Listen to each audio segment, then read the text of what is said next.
I've got exciting news. We've got sticker merch. Mouthful with Shanti brings you captivating conversations that cut through the bullshit while laughing about it. We elevate marginalized voices. We shoot the shit. We have a good time. Support this very free podcast and its production costs by donating to my Venmo at Shanti Charan, ShantiCharan. DM me your address after you Venmo. I will mail you one of our new stickers. Thank you again for your support. I'm back. You're back. Thank you for having me back. Thank you for being back. Yeah, totally. I have cotton mouth already. We just started, and I can reveal that I have cotton mouth. Am I making you nervous and I know, giving you dry mouth? We're going to talk about so much sex stuff. So great. So one thing I recently learned about is financial domination. Oh, okay. Financial domination. I think you said it's called FinDom. FinDom, which is when a man gives his money to a woman and then to a Pro-Domme, and then she makes him earn it back through embarrassment or submission or, things like that. Well, that's not exactly my exact understanding of financial domination. Okay, good. I don't really have an understanding. Okay, great. I just gathered that from a TikTok video. Okay, so my understanding of financial domination is that the money is the vehicle of the submission. So the man has to pay the dom because he's unworthy. She may ignore him even if he pays her large sums of money. I think a lot of people have this like ultimate fantasy of being like totally ruined financially by some God, we need more. I really support this. Yeah. I really support this kink, and I feel like actually it's kind of philanthropic in a way, I really think it makes up for the inequities that women face. I definitely think like there definitely is a thing in sex work of like kind of like, yes, I'll take this money and like redistribute it over here to my community. But I do think that like people that do financial domination do have like some kind of responsibility to leave someone a little money to like buy some groceries or something. You know what I mean? Yeah, you can't, because then how can that customer be sustainable? Right. And this is not I don't do this fetish personally. And I don't know, like, I'm not like immersed in it, so I don't maybe know a lot about it, but I know a little bit about it. Yeah. This was one where I was like, man, that sounds like a pretty awesome situation. Yeah. And I mean, the thing is that I think a lot of people hear that and they think like a lot of sex work things are like, oh, it's like so easy, blah, blah, blah, blah. But I think it's actually really hard because a lot of what these people that want this type of domination, they want a lot of attention. Yeah. So it takes up a lot of time. It's not just like, it can take up a lot of time. I'm going to make you beg every Sunday. Yeah. And it's like, I think there are people who are really successful at it, and I think that I think most people that are doing it are probably just making like a bit of money from it. A lot of like conventional marriages and like relationships have like this element of like financial entanglement that feels like adjacent to sex work, to me at least. Yeah. But then I feel like some women look down, not just women, a lot of people stigmatize sex work. So sometimes that's hard for me because I feel like a woman would understand the inequity a woman faces. So why judge someone who is in the line of sex work? And lately I've been hearing feminism being thrown around in regards to how some people don't see sex work as feminist or something like that, which also I don't know too much about. But the term that I stumbled upon is swerf. Mm-hmm. And so that term, I guess, is targeted towards people. I forgot, what does swerf stand for? So swerf stands for sex work exclusionary radical feminist. So these are people who are feminists who or they're like radical feminists who basically believe like people that do sex work don't have agency. I mean, they sometimes go so far as to say that every time someone does sex work, it's like rape. Like trafficking, like sex trafficking, which is probably usually sexually assault, is like not sex work and is not considered part of sex work. So they're two totally different things. And like sex trafficking is horrible. Yeah. And definitely like things need to be done about that. as with like all forms of labor trafficking, but like consensual sex work, I mean, you can be assaulted during consensual sex work, but most of the time for people that are doing sex work consensually, they have agency to make their own decisions, to choose their clients, to do the acts that they want to do and not the ones they don't want to do. And so these like swerf type of people just like think that we're just like totally brainless, like, I don't know, sex dolls or something that can't like make any decisions for ourselves. Whereas like what, I mean, for me, and then, so for me, sex work is not necessarily an antidote. I mean, it's all tied together, but it's not necessarily an antidote to like patriarchy. It's an antidote to capitalism, but they're so intertwined that it's hard to say, you know, whatever. But there are also sex workers who are men and like non-binary people and other people. But they still have to like, navigate through the misogyny, through the patriarchy that's in the system. Totally. Yeah, of course. Yeah. Yeah. Yeah, which really sucks how stigmatized it is, because, you know, it leads me to go to think like some women support sex work because they see that women do it, but then they won't support men that engage in supporting sex work themselves. You mean like men who are clients? Yes. Okay, yeah, totally. So it's like a woman will be like, oh, you do sex work? I support that. This society is fucked up and you do what you need to do. And a man would be like, yeah, I support sex work by paying them and, you know, in their line of work. And then it'd be like, wow, you are really scum. And it's like, that's kind of hypocritical. So I guess I want to kind of unpack that a little bit. Yeah, totally. I mean, there's a couple of different things. Like, first, I will definitely say that, like, I think a lot of people, like, especially in, like, the heteronormative kind of world, have this idea that, like, oh, if a man sees a sex worker, it's because, like, he is, like, a loser, like, he can't pick up girls, or he's, like, bad at sex or something like that. Yeah. But, you know, like, it could really just be that he's really busy and he's horny and he doesn't have the time to go on Tinder and like chat with a million people and hope that something works out. He wants to get a sure thing and he has the ability to do so. And then it could also be like, I think a lot of people are in the situation where they're married or they're in a long-term relationship. Their like sex drive has like divulged from their partners, or there's some other stuff going on, and they just want to get laid, but they don't want to be like cheating with some unknown quantity that's gonna be like calling them at like 2 a.m. or like whatever. It's understood. Yeah, and also, like, some of them are just, like, normal people who are not in any of those situations, who just want something easy. Yeah. You know, it's a rough swiping world on Tinder out there, you know? And time. Yeah, exactly. Totally. And you have to, like, win someone over to get to a safe space, to be able to feel like, okay, I think we can have sex. But it's like, well, let's get to that safe space quicker if we can just acknowledge what we're trying to do. So that makes sense. Yeah. I guess that leads me to think, like, of course, everyone's experience is different and we cannot generalize, but have you noticed, and so you're white? Are you I'm white? Okay. I'm white. Sometimes I'll be like, and someone will be like, I'm Mexican. And I'm like, oh, fuck, I'm sorry. I'm white. I'm also Jewish, but I'm like a white Jew. Okay. Yeah. So I guess from your perspective, noticing different people in the line of work that you do, have you noticed if like people of other races or other body types, maybe fat, maybe have a disability, or are from a marginalized groups, like maybe the trans community, do you feel like they face, how do I frame this question? Well, okay, I feel like I understand the question that you're asking. And I feel like, definitely people who are marginalized in everyday society also face like more marginalization in sex work. So to go with an example, like I had a guest and she talked about something like the fat tax.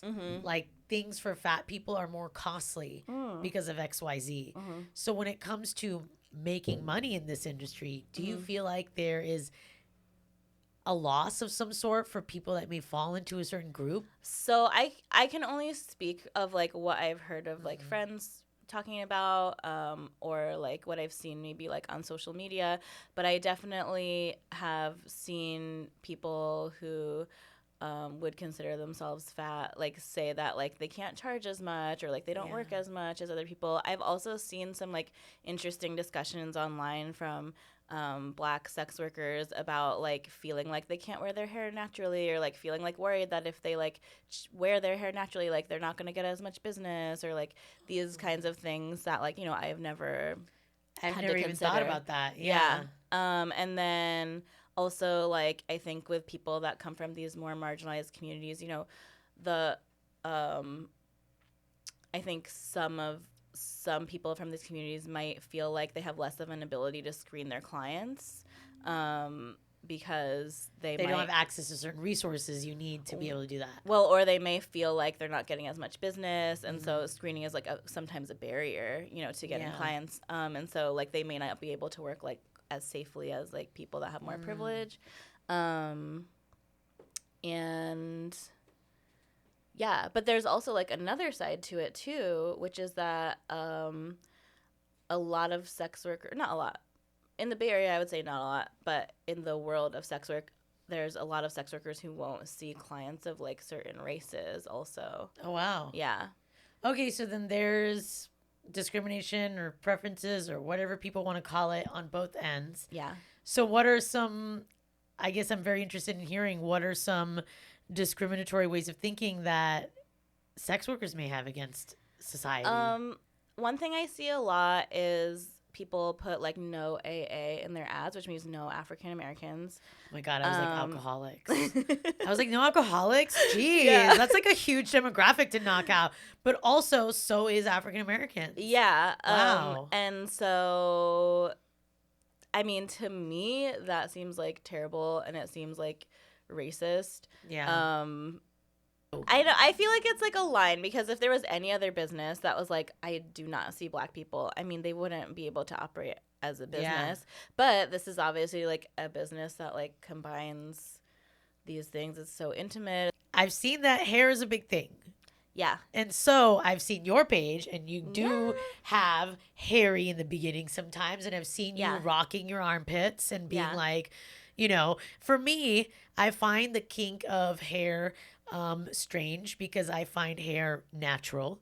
So I'm like, why is this natural thing a kink? And then I'm like, oh, wait, society and capitalism has made it be weird to be hairy. Fuck you. And so I guess I'm just wondering, tell me about your experience with, you know, promoting this side of you and how it impacts, you know, clients and what you all do together. So when I first started doing escorting, I was like, oh, I guess I have to like shave my pussy now or whatever. And I was like, oh, I really don't want to. And then someone was like, oh, you actually don't have to. That's like a whole thing. And I was like, oh, okay. So I just like left it, and like, but I didn't really focus on it for the first couple of years. It was just like, I'm hairy. And then like there would be like a few people that would like find me who are like, oh, I love your bush or whatever. But then like most people would just be like, oh, I don't mind like hair, whatever. And then when I started doing more online sex work in the pandemic, I was like, oh, this is like a thing. And then Thank you, internet. Yeah, and then I started like promoting it more and being more about that. How do you promote hair? I mean, just like posting my little hairy armpits on Instagram, I guess. Are there like different armpit poses? Because there's different foot poses. You stretch the foot a different way. There's one where it's like bend it this way. And they want to see the extension of this area, you know, and things like that. I saw a video where like a dude was hit up for foot pics, and he explained what positions that the requester wanted him to be in. Cool. And so there are like movements, you know? So I'm wondering, like one where like toes were like this, you know? So I'm wondering, with armpit hair promotion or hair promotion, are there like different poses where you're like, ooh, this is the pose? Not really. I mean, what's the armpit pose, Delphine? I mean, I can't show them without them paying for it. But yeah, basically something like that. What about a little like yeah, they love it if you're like sniffing it or like licking it. They like love it. Damn it, I'm just giving away free shit now. Totally are. Well, they didn't see the hair, so yeah, so it's all good. And then like bush, like they love. I mean, who doesn't love to see pussy? But like bush, like they love like hairy asshole. I'm just like naturally not a super hairy person, so my legs like naturally don't have much leg hair on them. But some of my friends that are hairy, like they have like facial hair, they're like super hairy, like all over their body, and like stuff like that. I've heard that garam masala helps with hair growth. Spice? The lady that actually does my eyebrows. Oh, okay. And my upper lip. Sometimes they're like, wow, so much growth. Must be eating garam masala. And I'm like, bitch, back up. Oh, okay. But I didn't know that. So garam masala to help with hair. But also, I was reminded a pose that could promote bush. Oh, okay. I remember when I was younger and I would go to the water parks and some of the, we're in high school and stuff, so we didn't really learn how to tame, and like some bushes were like making the bikini push out. Yeah. The hair was so thick and plentiful that you could see the shape like change. A little poof, yeah. Yeah, so some people put a sock in for dicks. Oh. You could maybe find like a little hairnet or like some kind of Michaels. Let's go to Michaels. Yeah. Joanne Fabrics. Here we come. Okay. We can make we could craft a bush. Do you know that there actually is a thing called a merkin, which is like a pubic hair wig? Did you know about this? I thought I was just fucking making a joke. No. Oh my god. Yeah. Oh my god, a toupee, a two pussy. Yeah. I don't know. Yeah. But I think there can be merkins for like dicks too. I don't know actually, but yeah. Oh my god. And I don't really know why those were invented, but they are a thing. I guess your pussy gets cold after all this waxing and shaving and stuff. Right? Yeah, totally. You gotta cover up the ingrowns at one point. Right? But I mean, yeah, being hairy is great because like I go to like yoga class and I just like roll out of bed and like put on my sports bra, and then I go there and all these other people they're like fully shaven, and I'm like, they must have like just shaved like before the class, and I'm like, and I did shave like maybe like 8, 9, 10 years ago, and I'm like remembering like it was a lot of work actually, you know?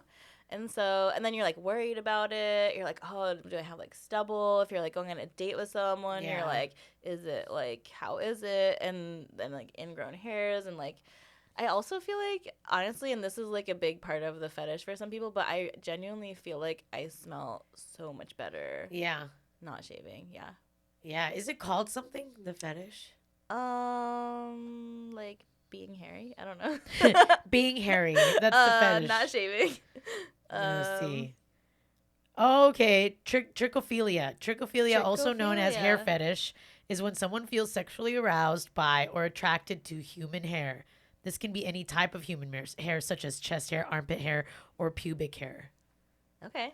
Okay, that makes sense because trichotillomania or something is something where you pick your hair. Yeah. So I guess tricho would be that part of the word prefix or whatever the fuck that part of the word is. Okay, trichophilia. Yeah. Oh, yeah. Trichophilia. Trichophilia. But no, I don't think anyone ever calls it that. Like, it doesn't sound very sexy. If they're like, I'm searching up some hairy babes, they're not like, I want some. It sounds like they're trying to pull one over you. It starts with trick. Yeah. So already I'm like, I don't know if I could trust you. Trickster. There is this other word. Well, so there's this word called hirsute, which sometimes means hairy, but there's also a condition called hirsutism that some people that are like hairy models have, which I think is often caused by like PCOS maybe. Okay. Where like there's like extra hairy. Yeah. Yeah. Okay. Yeah. Okay, cool. Yeah. So then I guess we wanted to go into another fetish because you brought show and tell today. I did. And so I'm excited. So first, before we go into talking about or showing what we're doing, I'm sure there's some things with safety that must be discussed about rope things before totally. an asphyxiation, which of course we don't have all the information here, but Yeah, so I mean, before you like engage, I mean, even not just tying someone up, but just like any BDSM activity, before you do that, you want to like establish boundaries. Be like, is there anything you don't want me to do? Is there anywhere you don't want me to touch, etc. I mean, especially if you don't know the person very well. And then safe words. Yeah, you also want to do like a safe word, which like red, yellow is like a good system where like red means stop and yellow is like, oh, you're getting close to my limits. And then you want to have, you want to have like a pair of like safety scissors, which are like, just in case they're shit like goes crazy. Cutting scissors, so you can use them like against someone's skin.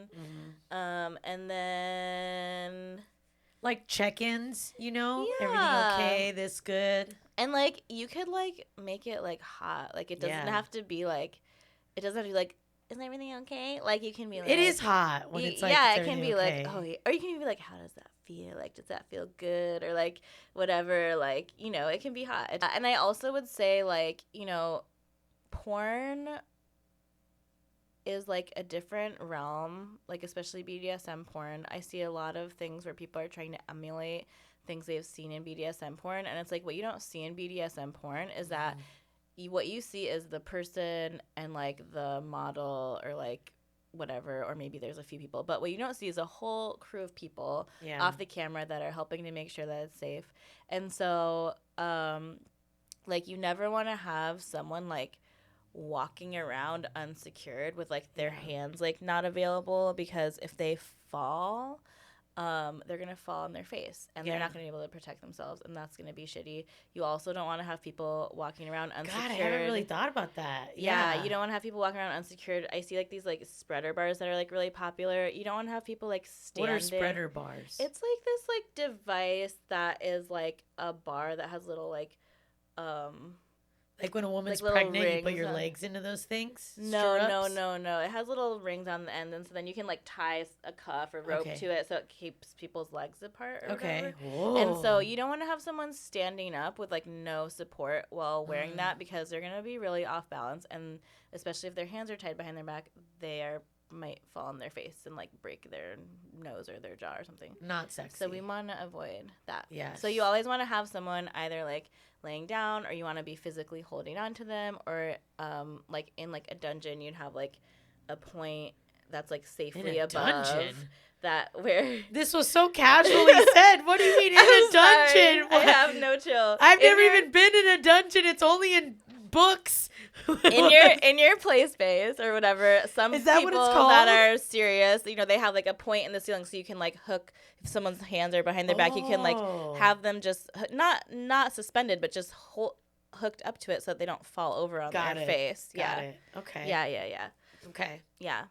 I personally like functional bondage, because I mean the actual act of like tying someone up can be part of the play. Yeah. But I'm like, for me, I'm like, I want to like tie someone up, and then I want to like fuck around with them, and I want to like get to that part. So like I don't necessarily do in my like both personal and like professional bondage-y practice, I don't really do as much like complicated stuff or as much decorative stuff, and I don't really do suspensions. You do utilitarian bondage. Yeah, exactly. Yeah. And not to compare this in any way, but with guiding a body through a tool, it's similar. It makes me think of me walking Bernie, and I think of how the leash.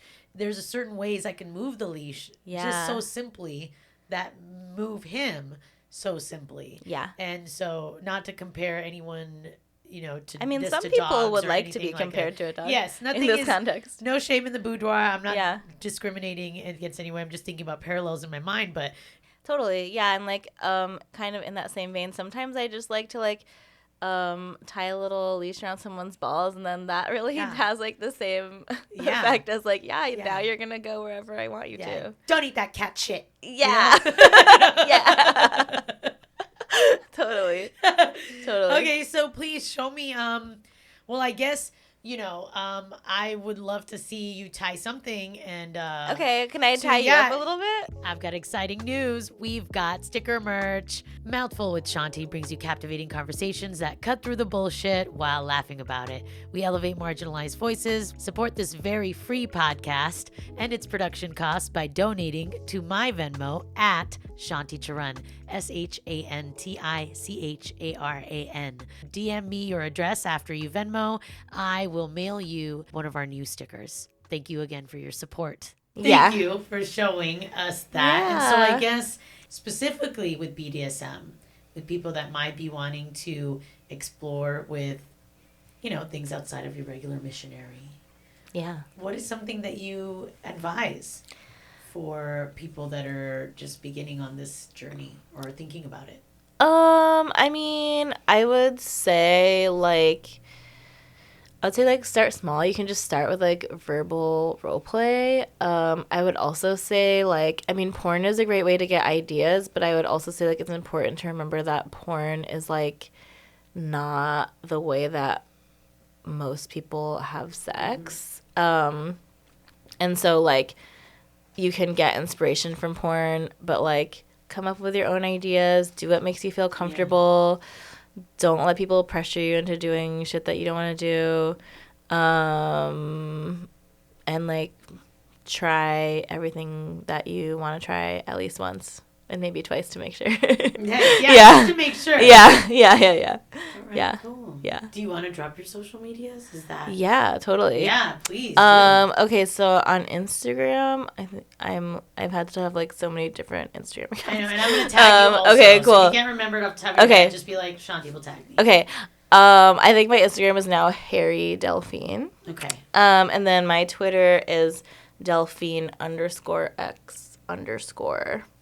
I do have a TikTok, but I don't really post on it. But I think it's just Delphine_X_, Perfect. Perhaps, maybe. Awesome. Yeah.